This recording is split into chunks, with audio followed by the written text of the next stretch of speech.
Greetings fellow gnomes. As someone who hasn't been a huge fan of extraction shooters or battle royales in the past, I went into this a bit skeptical at first, mainly because I have grown tired of full contact competitive PvP, having played the Modern Warfare remakes a whole bunch and then getting burnt out. And while I've always been a fan of shooters, I've mainly been focusing on PvE ones, like Ready or Not, Grey Zone Warfare, the PvE mode, and the Forever Winter.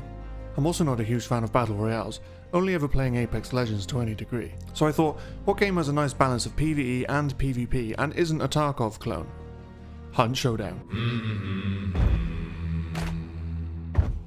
I haven't played this game in a while, but I did put a fair few hours into it and have some fond memories. So imagine my surprise when along comes Raiders. And while the theme and tone couldn't be farther from Hunt Showdown, what they both share is style. Set in a post-civilization world where deadly AI drones roam the waste looking to make humans their breakfast, Raiders delivers a realistic representation of what is likely to happen to us in the next 10 to 15 years, if we had become stuck using the tech and fashion of the 70s and 80s. I love the retro future vibe of this game, from the outfits of off-white and grey with flashes of colour, to the scrappy weapons that look like they were cobbled together using Cold War era tech and bits. It's all old CRT monitors, exposed wiring and rubber suits, all covered in a layer of dust and dirt showing that it's second-hand and very used.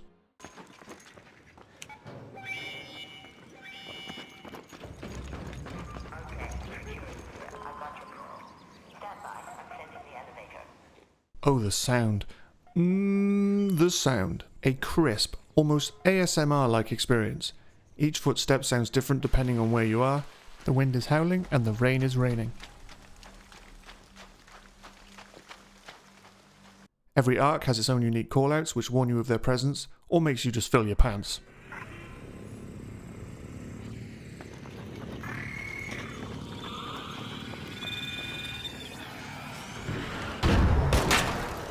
One of my favourite sounds is the probes just sitting there, tempting you with their beeps and boops. But each bang and creak while you're opening it is like a beacon to other players and other nasty robots. Open that shit up. Same shit. Whoa, what the fuck? Hey! Not fair! What the players as well? Oh my god! Oh my good lord. I'm being shot at! Why god? Oh my god. We're attracting all sorts of power demons. Oh, you're out of ammo. I know. I'm out of ammo too. Do we jump smack? Get him. Jump smack.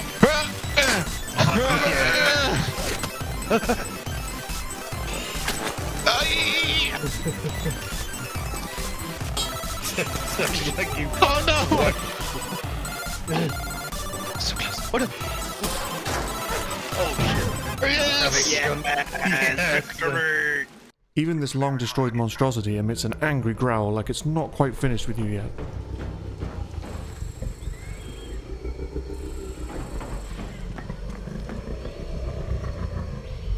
The sounds of gunfire off in the distance, the whistle of flares going off, every single sound in this game tells you what is happening.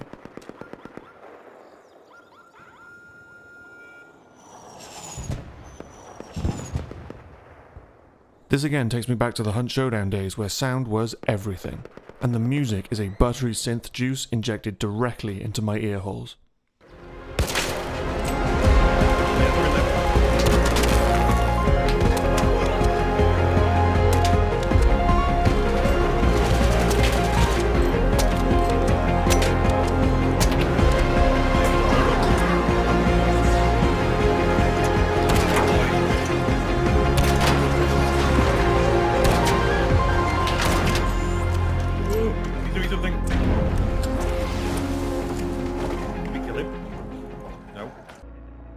The game looks great and runs really well. It crashed once during the weekend quite early on, but then it didn't happen again. The devs quickly patched an issue within the first couple of hours. The different times of day and weather effects give us a varying atmosphere each time you load in. My personal favourite effect was the burning hillside in the distance that covered the map in embers and ash falling from the sky.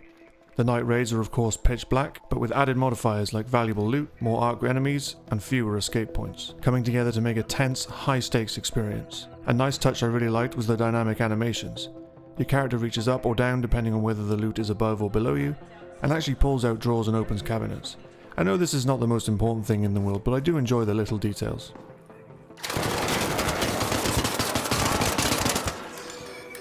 God damn. Get the shit out of me. The combat was delicious. Oh, in this room. Nice, this one. On your left. Oh, there's a few dudes in there. Not anymore. Ow, that really fucking hurt. There's one right here.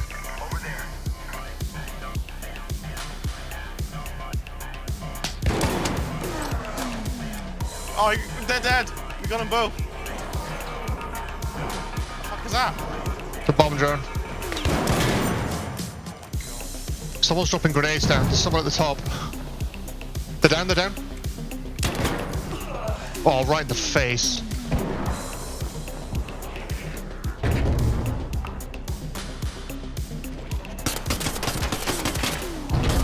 Ow! The Ark provide a real lethal challenge, even for just traversing the map. And they will third-party you more often than other raiders do.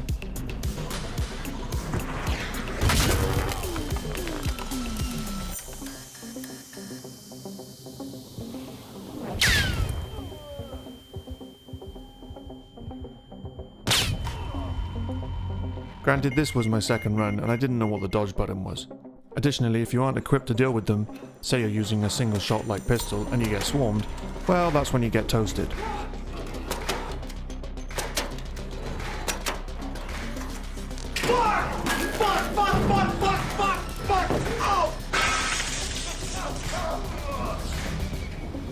Against other raiders, the fighting is tense yet snappy, like that ruler you had in school that claimed it was shatter resistant. And you can get dropped in seconds.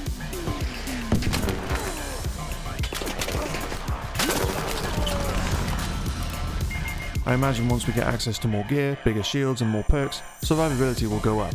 But so too will weapon damage, so who knows. The gunplay is extremely satisfying though.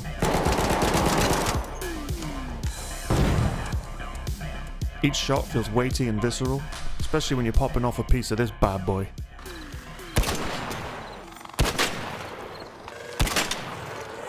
But even the smaller caliber weapons felt great, like the Stitcher, which only used light ammo but still felt gritty and real.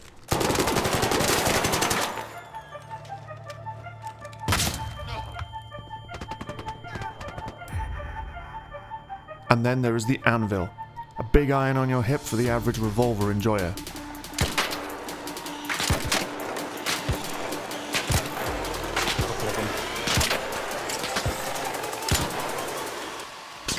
Taking cover so that I can be shield up.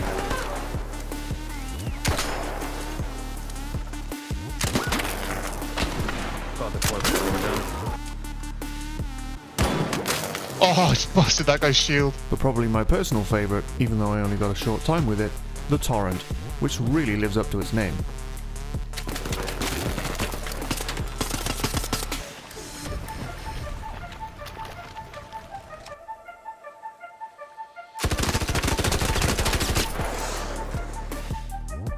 Let's try him, my guy.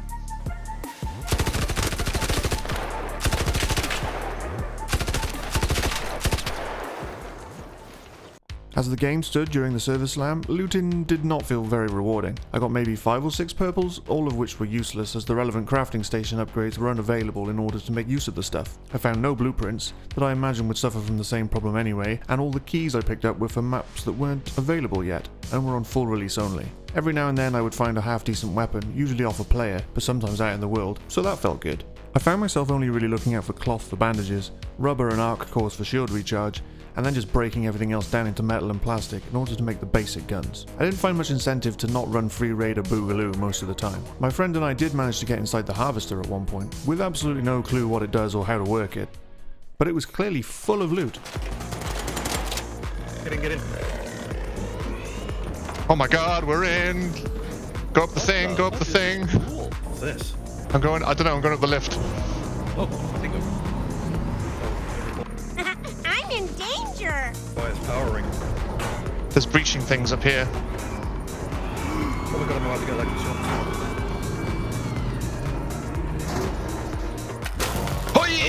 electrocuted. You literally just said it as well.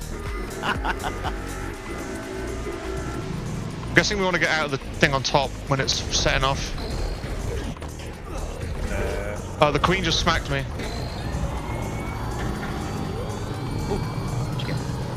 Okay, you can get up in the little vent things. Oh, maybe not. Ready. Oh, that's the flames! That's toasty! That's toasty! Alright, open this up. Open this up.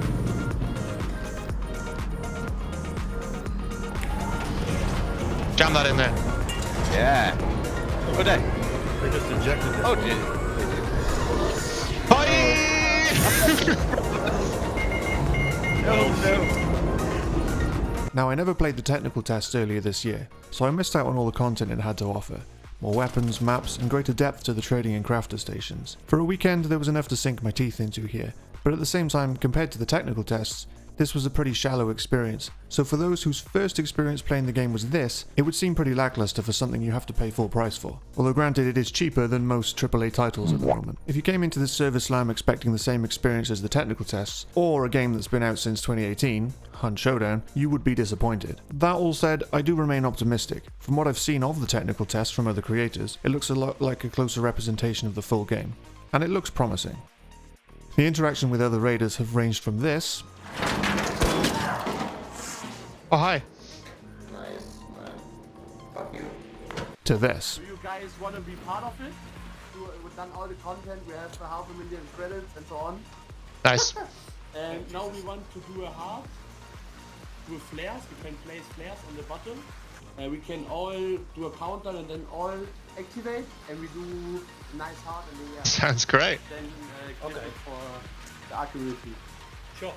Okay, let's set them off in 3, 2, 1, let's go. Hey. Nice. Awesome. Part shape almost recognizable. Yeah, looks really cool. That's great. And just some crazy shenanigans in between. Yeah, I wouldn't go up there, mate. This is stupid. Look at me. We told you what would happen. Oh, they're talking as well. What's going on? Yeah, it's clear. You're good. Perhaps in future people will be more inclined to work together to take on some of the larger robots like the Queen, or just buddy up for the bits and wiggles. In summary, I'm going to give the Service Slam 8.5 gnomes out of 10. It lost a gnome and a half because it did lack depth, being restricted to one map and basic crafting, but gameplay, visuals, theme and styles are all very juicy.